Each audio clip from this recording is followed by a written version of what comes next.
이 시간에는 빌립보서 1장 7절부터죠. 지난 시간에 6절에서 우리 구원의 영원한 보장이라고 하는 교리가 그렇게도 기본적이고 그렇게도 중요하고 그런데도 불구하고 여전히 2000년 교회사에서 아직도 많은 사람들이 해결 보지 못하고 어려움을 겪고 있는 그런 것인데요. 그 중에서 이제 가장 기본적인 거는 어떤 자기가 처음에 복음을 정확하게 깨닫지 못한 경우, 그러니까 율법과 은혜가 무엇인지에 대해서 정확하게 알지 못한 채 예수님을 믿게 된 경우에는 이제 자신의 행위가 예수 그리스도의 요구에, 그러니까 말씀에 비추어 볼 때 형편없을 때에는 자꾸만 그 어떤 정죄감이나 죄책감을 느끼게 되는 것이겠고요. 그러니까 구원에 대해서 복음만 정확하게 이해하면은 구원의 확신 문제는 해결이 1차적으로 됩니다. 근데 이제 두 번째는 분명하게 구원의 확신을 얻었는데, 그리고 율법이 무엇이고 은혜가 무엇인지도 확실하게 알았는데 성경을 읽다 보니까 거기에 어긋나는 그런 구절들이 눈에 띈다는 거죠. 그런 구절들이 상당히 많은데 그 중에서 제일 대표적인 것이 바로 마태복음 24장 13절에 나오는 구절이죠. 그것은 끝까지 견디는 자는 구원을 얻으리라. 어제 바로 그 공부를 했죠. 이 얘기가 바로 어디에 나오는 이야기냐면 한번 확인해 보겠습니다. 어제 우리가 공부를 했습니다마는 예레미야 30장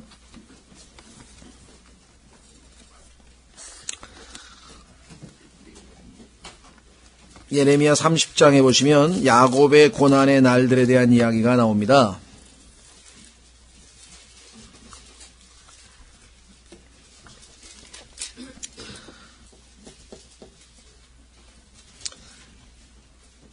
교회 시대가 끝나고 이제 야곱의 고난, 7년간의 고난의 시대가 이제 시작이 될 것에 대해서 이렇게 예레미야를 통해서 하나님께서 말씀하시는데요. 예레미야 30장 4절, 또 주께서 이스라엘과 유다에 관하여 하신 말씀들이 이러하니라. 주가 이같이 말하노라. 우리가 소리를 들었으니 그것은 떨고 두려워하는 소리요 평안의 소리가 아니로다. 이제 너희는 남자가 아이를 베어 산고를 겪느냐 하고 묻고 또 알아보라. 남자마다 산고를 겪는 여인같이 자기 손을 허리에 대며 모든 얼굴이 청백하게 변함을 내가 봄은 어찌 된 까닭이냐. 아, 슬프도다. 그날이 커서 그것과 비일 날이 없나니 그날은 곧 야곱의 고난의 때로다. 그러나 그가 그 고난에서 구원을 받으리로다. 여기에 이제 조건문이 붙어 있어요. 마태복음 24장 13절에 끝까지 견디는 자는 구원을 받는다 이 말이죠. 그 끝까지 견딘다는 내용은 계시록에 가보니까 짐승의 표를 받지 않는 것과 그 다음에 짐승의 형상에 절하지 않는 것, 그렇죠? 그래서 하나님의 계명을, 말씀을 지키는 것 등등 여러 가지 조건이 있어요. 그러니까 야곱의 고난이라고 하는 그 기간에는 교회 시대에 구원받은 성도는 이미 우리는 예수 그리스도와 함께 공중에 하늘에 가 있는 것이고, 남아있는 사람들 중에 유대인들은 이방인들의 왕국, 그 왕국의 총수가 적 그리스도라고 하는 자인데 그가 이끄는 왕국에 의해서 박해를 받게 되고 그 박해를 잘 견디어서 이겨내서 믿음을 지켜야지 중간에 이 적 그리스도의 형상에게 우상숭배 절을 한다든가 짐승의 표를 받아버린다든가 하나님 말씀을 어긴다든가 이런 일이 발생했을 때에는 구원을 받지 못하는 거죠. 그러니까 마태복음 24장은 바로 이 문맥이 같은 문맥이에요. 대환란, 즉 야곱의 고난의 때에 대한 얘기인데 거두절미하고 그 구절만 뚝 띄어다가 아니 난 여태까지 구원받았다고 생각하고 있었는데 갑자기 끝까지 견디면 구원받으라 그러면 어떡하란 말이냐 나보고. 그래서 구원의 확신에 대해서 흔들리는 것은 그 뒤에 영적으로 잘 성장해서 교리적으로 정확하게 진리의 지식에 이르지 못하고 알지 못하면 이와 같은 혼돈이 생겨날 수밖에 없다라는 것이죠. 자, 그래서 이 구원의 영원한 보장의 교리는 지난 시간에 핵심적인 구절들을 쭉 우리가 한번 살펴봤고요. 오늘은 이제 빌립보서 그 다음 내용 7절서부터 시작해서 확인해 보도록 하겠습니다. 빌립보서 1장 7절 내가 너희 모두에 대해 이같이 생각하는 것이 합당하니 이는 너희가 내 마음속에 있기 때문이라. 바울이 초창기에 복음 전했을 때 그 루디아라고 하는 그 자매와 또 빌립보 감옥에 있었던 간수들과 또 점치는 소녀, 그래서 마귀들을 쫓아내고 구원받은 소녀들과 이렇게 해서 참 아주 특별한 인연을 맺어서 구원받고 교회가 시작이 됐었었는데요. 그래서 늘 이 바울의 마음속에 하나님께서 놀라운 역사로 구원시켜줬던 그 형제자매들에 대한 그 마음이 늘 마음에 있었던 것이겠죠. 그래서 나의 결박당한 일과 복음을 변호하고 확증하는 일에서 너희는 다 나의 은혜에 참여한 자들이니라. 그 이후에 빌립보에서 결박을 당하고 그 다음에 복음을 변호하고 확증하는 그 모든 복음 사역에 빌립보 교회들이 동참을 했습니다. 특히 끝부분에 가면 이와 같은 고백을 합니다. 자, 빌립보서 4장으로 가보십시오. 15절에 가시면 바울이 복음을 전하는데 그 바울의 복음 전하는 일에 물론 기도로 동참하고 마음으로 동참한 사람들은 많았겠지만 그러나 그것이 실제적으로 실행에 옮겨진 교회는 그리 많지 않았다는 거죠. 빌립보서 4장 15절 빌립보 사람들아 이제 너희도 알거니와 복음의 초기에 내가 마케도니아를 떠날 때 주고받는 일로 여기 나와 있죠. 주고받는 일로 나와 나눈 교회가 너희 외에는 없었느니라. 심지어 데살로니카에 있을 때에도 너희가 한 번, 두 번 내 필요를 위해 보내었느니라. 그렇죠? 관심을 갖고 그냥 마음으로 기도하고 있었던 것뿐만 아니라 실제적인 도움을 준 그러한 경우가 바로 이 빌립보 성도들이었기 때문에 바울은 항상 복음에 동참한 은혜에 동참한 그러한 동역자로 여기고 있었겠죠. 자, 그래서 다시 빌립보서 1장 8절 내가 예수 그리스도의 심정으로 너희 모두를 얼마나 많이 그리워하는지 하나님께서 내 증인이 되시느니라. 예수 그리스도의 심정, 이 심정이라고 번역한 단어는요. 보통 이 보울이라고 하는 거는 일종의 안이 움푹 패인 그릇 있죠. 우리 바가지 같은 그릇, 움푹 패인. 그러니까 속이 움푹 패인 용기를 보통 우리가 그릇을 이 단어를 써요. 근데 사람의 속이란 뜻이에요. 사람 마음 속을 표현할 때 이 단어를 써요. 근데 우리도 그런 말 쓰죠. 야, 네가 내 속을 긋지 아니? 내 속이라고 할 때 내 속에서 느끼고 있는 그 감정, 느낌, 그 얘기죠. 그러니까 예수 그리스도께서 그 속으로, 마음으로 품고 있었던 그 사랑, 형제를 향한 사랑, 주님의 몸된 교회를 향한 그 마음, 그런 심정, 여기 나와 있죠. 그래서 예수 그리스도의 심정으로 너희 모두를 얼마나 많이 그리워하는지 하나님께서 내 증인이 되시느니라. 글쎄 여러분들은 이렇게 예수 그리스도의 심정으로 많이 보고 싶은, 그리워하는, 꼭 만나보고 싶은 그러한 그리스도인 형제자매들이 얼마나 되시는지 제가 잘 모르겠습니다만은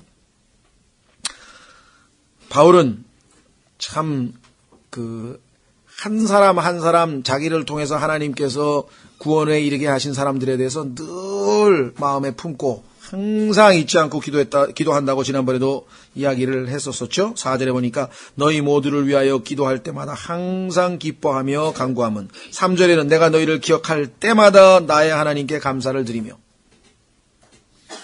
그러니까 바울이 아마 구원을 하는 그 횟수가 사람이 많아지면 많아질수록 아마 기도하는 시간이 점점 늘어날 수밖에 없겠네요. 그렇죠? 예.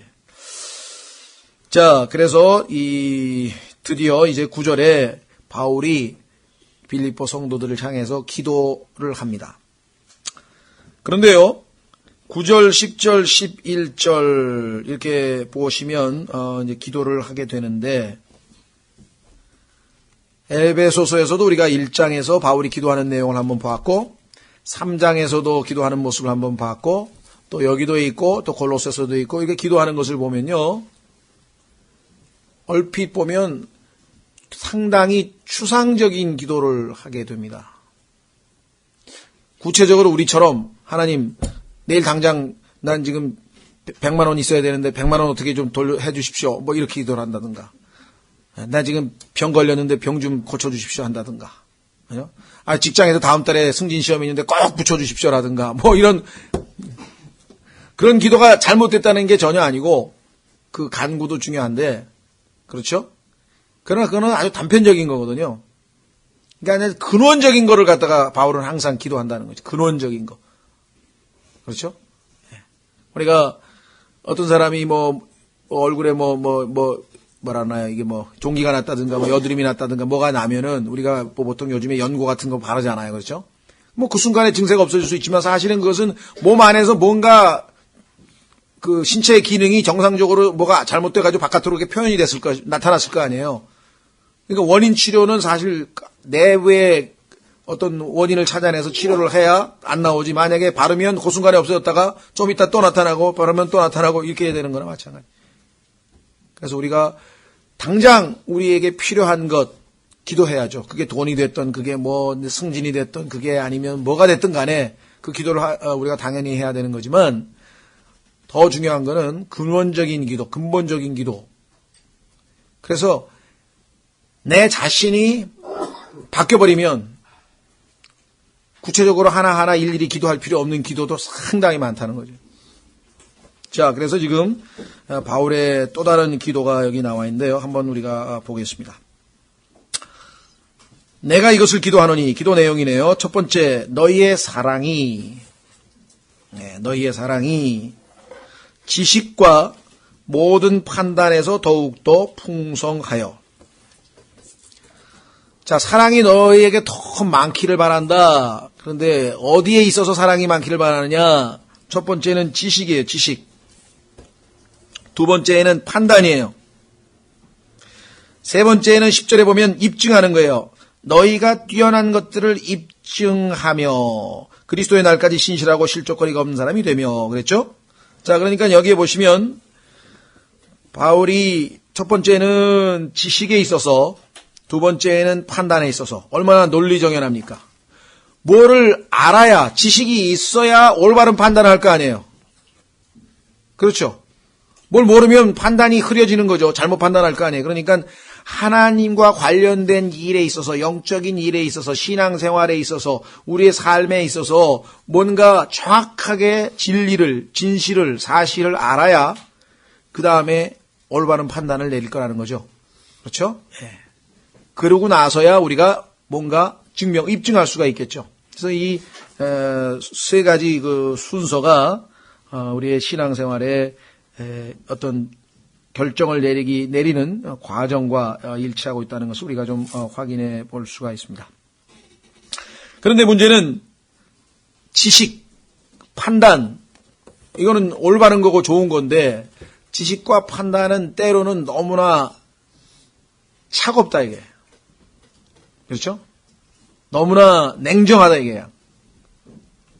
만약에 사랑이 결여된 지식, 사랑이 결여된 판단만을 하나님께서 우리에게 행하셨다고 한다면 지금 뭐 우리는 어디 가야 있을 데가 없다는 거죠. 하나님께서는 정확하게 아시고 정확한 지식을 가지고 정확한 판단을 내리셨을 때에는 우리 모두에게 뭐예요? 우리가 하나님의 원수에다가 영원한 심판의 대상에다가 영원한 저주를 영원한 고통과 함께 영원한 불못에서 보내는 것이 하나님께서 정확한 지식을 가지고 정확하게 내리신 판단이거든요. 그거예요. 그러나 하나님께서 사랑을 가지고 계셨기에 하나님은 사랑이시기에 그렇죠? 그 지식과 판단에 있어서 여기 나온 것처럼 사랑이 풍성하셨기에 하나님께서 우리에게 긍휼을 베푸실 수가 있었다라고 하는 것이죠. 그래서 우리도 성경을 많이 배우고 지식을 얻는 것은 좋은 일이고 또 정확한 판단을 내리는 것은 좋지만 만약에 사랑이 결여되게 되면 그 사람은 틀림없이 오만하고 교만하고 자기 자신을 드높이고 군림하려고 하는 그래서 다른 성도들, 다른 형제자매들을 믿음을 세워주는 게 아니라 그 사람들의 믿음을 오히려 파괴시키는 일밖에는 할 수가 없다라고 하는 것이죠. 그래서 우리가 지난번에 에베소서 4장으로 가보십시오. 에베소서 4장 15절.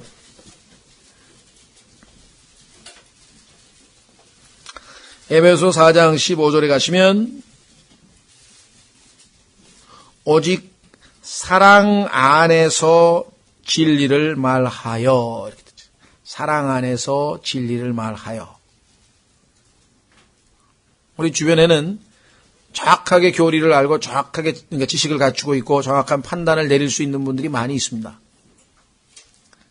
그러나 사랑으로 그 두 가지 지식과 판단에 있어서 사랑이 풍성한 사람은 많지 않다 이 말이에요. 드물다. 아니 거의 없다 이 말이에요. 그래서 지금 여기 뭐라 그랬어요? 하나님께 기도할 수밖에 없다. 내가 많이 알면 알수록 어떻게 됩니까? 우리가 자 고린도전서 8장으로 갑니다.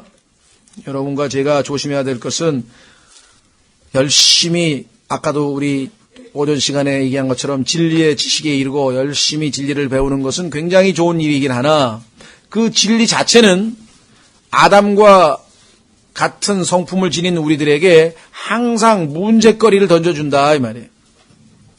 그것이 뭐냐? 그것은 바로 우리를 우쭐대게 만들기 때문에 우쭐대게 만든다. 보십시오. 고린도전서 8장 1절 고린도전서 8장 1절 이제 우상들에게 바친 것들에 관하여는 우리가 다 지식이 있는 줄로 아나니 지식은 우쭐대게 하나 사랑은 세워주느니라. 지식은 우쭐대게 하나 사랑은 세워주느니라. 자, 여러분들이 이제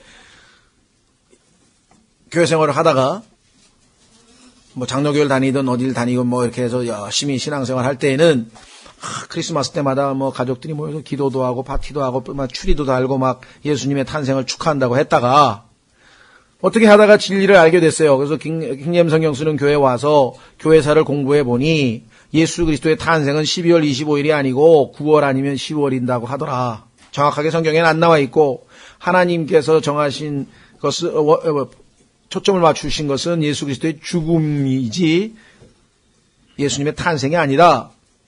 그렇다면 왜 성경에도 없는 크리스마스를 사람들이 만들었을까? 공부를 해보니 이게 지식이 드러나는 거예요.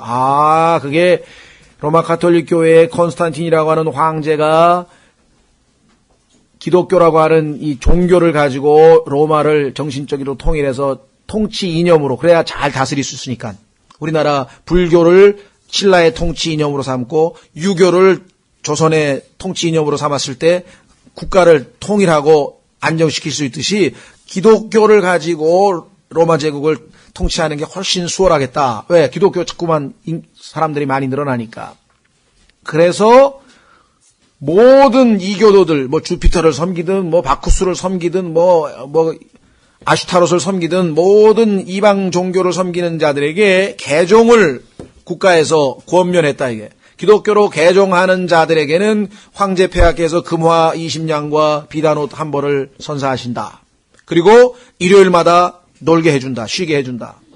그러니까 막 너도 나도 다들 그냥 우주순 와가지고 진짜 마음으로 죄를 회개하고 예수 그리스도를 구세주로 믿고 죄사함과 확신을 가지고 온 게 아니라 돈 받고 하루 놀려주고 옷 준다 그러니까 어떻게 하면 되냐 그랬더니 목욕탕 옆에 줄 세워놓고 이수 풍덩 들어가라 이게 다 물속에 쑥 집어넣고 나오면 침례 받았어. 통과 적고 물속에 쑥 집어넣고 통과해가지고 전부 다 물속에 한 번만 들어갔다 오면 이게 뭐 횡재하는 건데 거기다 하루 놀아. 얼마나 좋아. 그러니까 전부 다 그런데 그 사람들이 와서 얼마 있다가 와서 불평을 하기 시작하는 거야. 아니 우리가 믿는 그 옛날 저 로마 종교에는 바쿠스 축제라는 게 있고, 무슨 축제가 있고, 뭔 축제가 있고, 그래서 한 2, 3일 동안 그냥, 속된 말로 그냥 질펀하게 먹고 마시고 퍼지고 그냥 막 생난리를 한번 쳐야 되는데, 축제를 벌여야 되는데, 왜 기독교는 이런 게 아무것도 없습니까? 그래서 이 사람들을 달래기 위해서 할 수 없이 기독교에 왜 축제가 없냐? 봐라 말이야. 그 예수님은 말라기에 보니까 의의 태양이라고 했으니 그러면 태양신을 섬기는 날을